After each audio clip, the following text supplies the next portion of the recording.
Okay, so this is the first episode of how I would have booked. And this is about how W could have fixed Ricochet.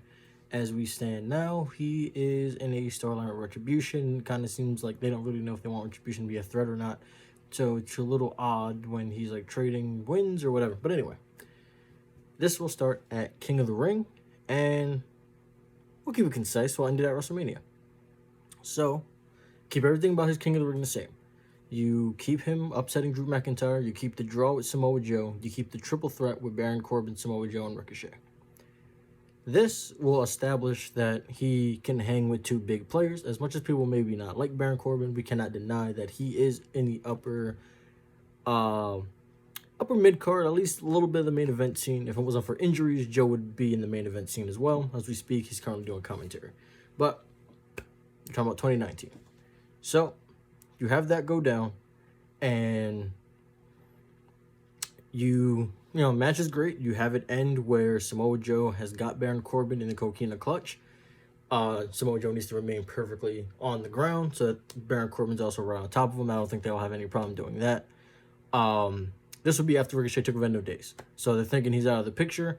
Baron Corbin looks like he's about to tap, and then all of a sudden the camera pans over, and Ricochet hits his 630 senton onto Baron Corbin and Samoa Joe. Baron Corbin rolls out. You have him pin Samoa Joe because legitimacy reasons. You have him pin Samoa Joe for legitimacy reasons. So, bang. And not so soon after this, Joe will be injured anyway. Can't really book around that. But Ricochet wins. And just like they always do, Kayla or Byron or Michael, whoever you want, will come up and interview him. And they'll be like, whoa, Ricochet, like you won. How do you feel about winning King of the Ring? And you have him get a smile on his face, a quick little smirk. And you have him just say, you can call me King Ricochet now. And that's all he says. Because Ricochet's strong suit is not exactly talking. He can do it, but for this new character, he talks, but it's not too verbose going on. He's not trying to rewrite the dictionary here. So call me King Ricochet. And that is all he says, and he walks off and he smiles a little bit. So the next week you can have Samoa Joe is properly pissed off. He's like, what the hell? Like, I want a match with Ricochet because, he didn't beat me. I had Baron Corbin ready to tap out, and if it wasn't for that triple threat stipulation, I would have won. So, you have Samoa Joe hunting down Ricochet, referring to him as Ricochet. This is important. He finally finds him. He finally finds Ricochet, who's now referring to himself again as King Ricochet. Not necessarily a heel, but he's, aware that he's pretty damn good. So, Samoa Joe finds him, and he's like, listen, you didn't beat me, and if you're a real man, you will come and meet me in this ring tonight. Make it the main event. And Ricochet's like, sure, okay. I'll be glad to beat you again. And then you have them brawl a little bit because Joe doesn't take that too well, pull apart. And Samoa Joe's properly fired up, and Ricochet is just doing a smug little smile. So, show progresses. The main event, Ricochet versus Samoa Joe. And you make it a point where they're like, Ricochet won the King of the Ring. Like, big that up. That's, they didn't really do much with Baron Corbin besides give him a cosmetic change, and he was doing King's Court stuff. But have them big it up. Like, Ricochet is King of the Ring. Like, and now refers to himself as King Ricochet.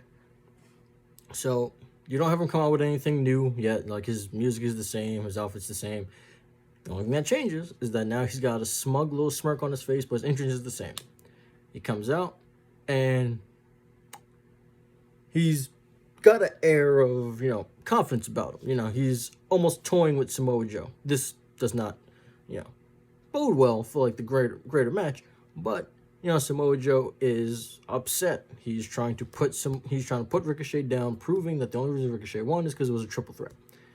So he goes hot. He tries to clothesline him. Ricochet ducks, kicks him in the calf, and kind of does like that little laugh thing he does where he's like, and this probably gets Samoa Joe more and more upset. Joe keeps trying to attack him.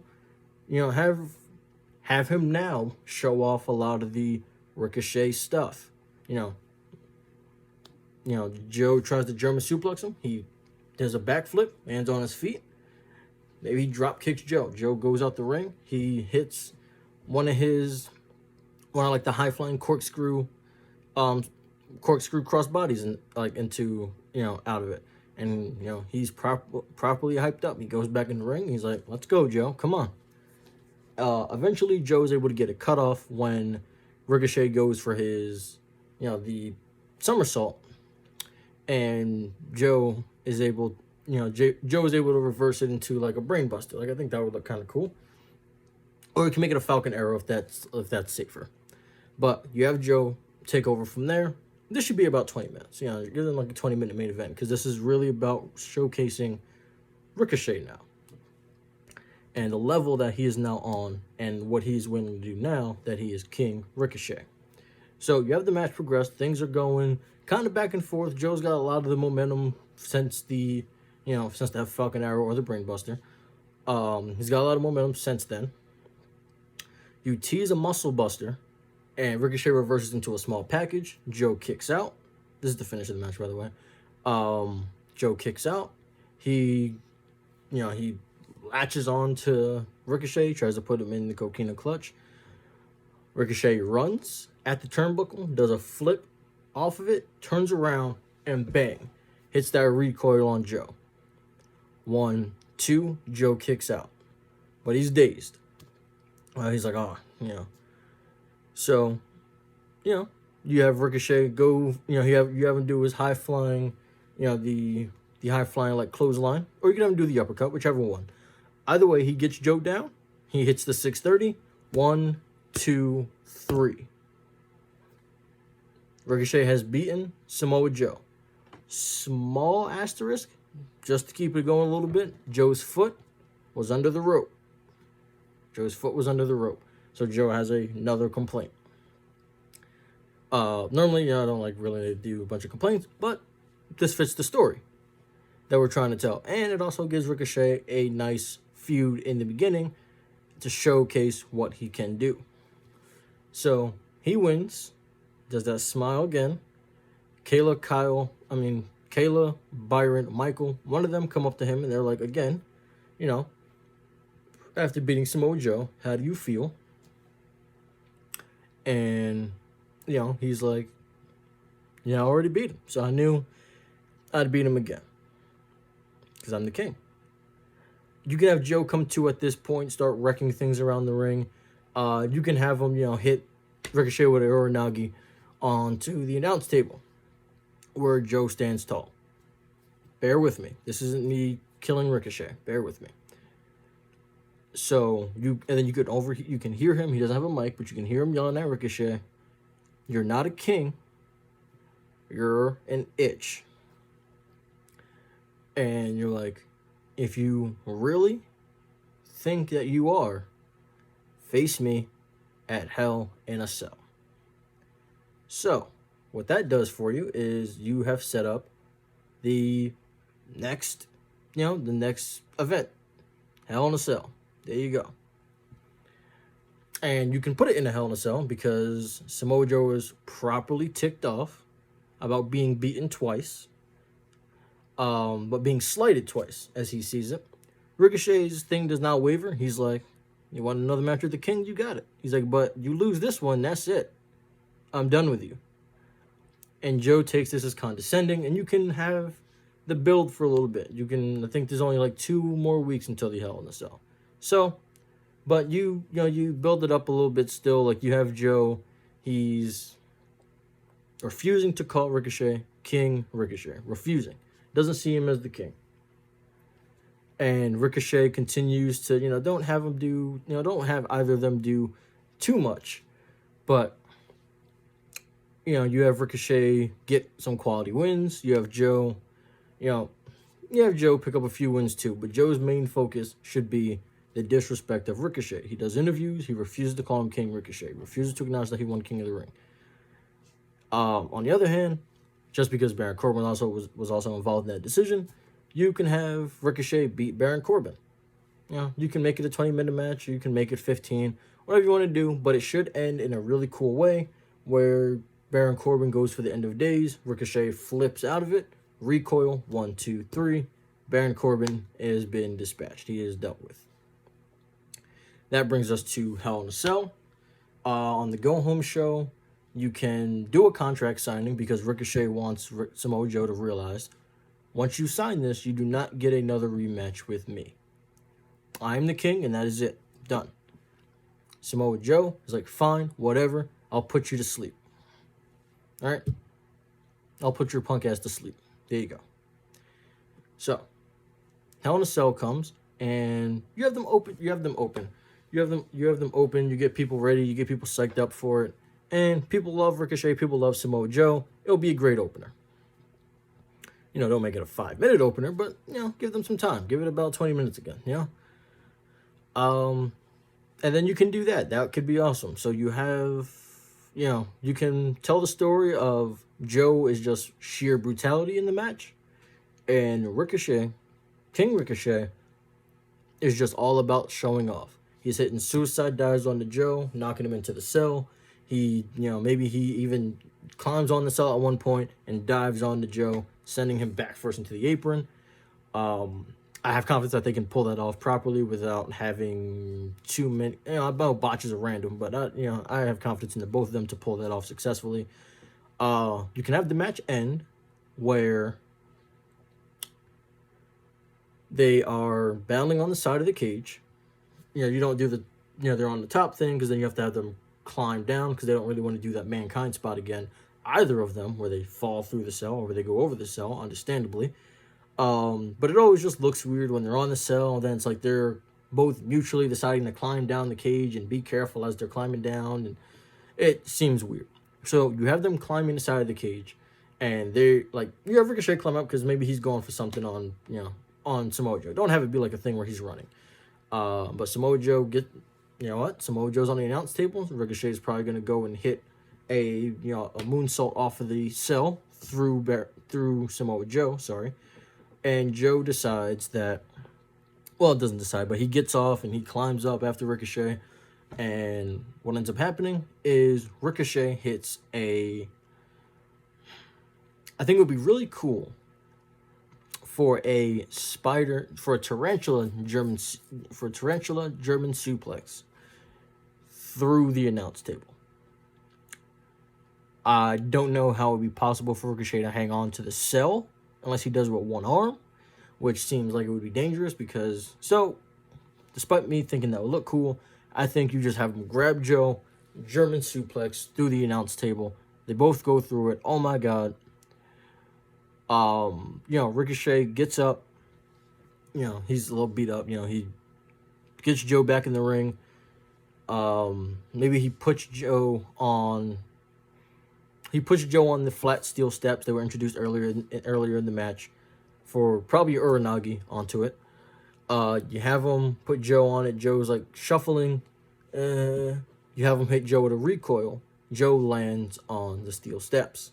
This should be the flat one so that Joe isn't breaking his spine when Ricochet does this. And then Ricochet hits the 630 off the turnbuckle. And 1, 2, 3. Ricochet has beaten Samoa Joe. He has won the feud. And then, you can have it be a respect thing where now, they put the cell up. Ricochet is like celebrating, and Joe like gets up and he like storms at him and is like, he softens, he puts his hand out, and he says, "King." And they shake hands because Ricochet isn't a heel, mind you. He's just more confident about himself. Not the, I'm not the biggest guy, the strongest guy, the fastest guy. Like, none of that. He's just a confident guy. Especially after winning King of the Ring. Look at the field he beat. Drew McIntyre, tied with Samoa Joe, and then beat Samoa Joe and Baron Corbin at the same time. So, and now he's gone on to beat Samoa Joe 3 times in a row. So, there you go. I think shortly after this, Joe gets hurt, so unfortunately, Joe is going to have to be out of this for now. But what this does is this gives you some quality wins for Ricochet straight out of the gate. Hell in a Cell, he comes out looking like a proper star, at least an upper mid card, at the very least. So you have him going to United States Championship scene. So if I'm being honest, I forget who is champion at this time, but doesn't really matter because at Hell in a Cell, I believe Shinsuke was champion at this time, but if not, I think that would be really cool. So Shinsuke beats the United States champion at Hell in a Cell. If he was already champion, then he retains. So this leads into the next night where, and I think Shinsuke was on Raw at this time. I'm pretty sure. But so you do it where Shinsuke and Ricochet have, they have like a, you don't really give them a feud just yet because I'm pretty sure Crown Jewel happens soon after this. So you have them have their first match at Crown Jewel where it's Crown Jewel. You can have it be a no contest, right? Crown Jewel, it kind of is what it is. Or you actually have them be in the Greatest Royal Rumble. You have them be in that Royal Rumble thing. And, what ends up happening is, they have a stare down. They're both doing pretty well. They're eliminating people. They have a stare down. They're both eliminated by Braun Strowman. There you go. Because it teases a thing and then gets rid of it before you see anything happen. So, next night on Raw, Ricochet comes out and he's like, Shinsuke, we were rudely interrupted yesterday. I would like you to come out here and, we can discuss my United States title. So you give him a little bit of a heel edge. He's more of a tweener. But, people like Ricochet. And hopefully through the Samoa Joe feud, you've helped people like him even more by giving him a clear personality and letting him do some really cool stuff. Shinsuke comes out, and basically he's, Shinsuke's good at English, but his cadence is slow because obviously it's not his first language. But you can have him do stuff for emphasis, kind of like Io Shirai does, where she does Japanese, emphasis in English. So he comes out, you can have him say stuff in Japanese. You can have him basically be like, who are you? Like, no, you don't, like, no, it's my title. I won it. I defended it. It's mine. Who are you? And emphasis is my title. Who are you? That's the emphasis. Those are the things he says in English. Because then, like, you get the premise of the rest of the promo. Like, Ricochet could be like, that's fair. But, and then you can have him stop ignoring NXT for the love of God. Stop ignoring it. So you can have him be like, I am the one and only Ricochet. Or you can have him say that at the end. So you can have him be like, I am a former NXT North American champion. I am a former Dusty Rhodes Classic finalist. I am a former United States champion. I am current King of the Ring. I'm the man who beat Samoa Joe 3 times, and I'm the one and only Ricochet.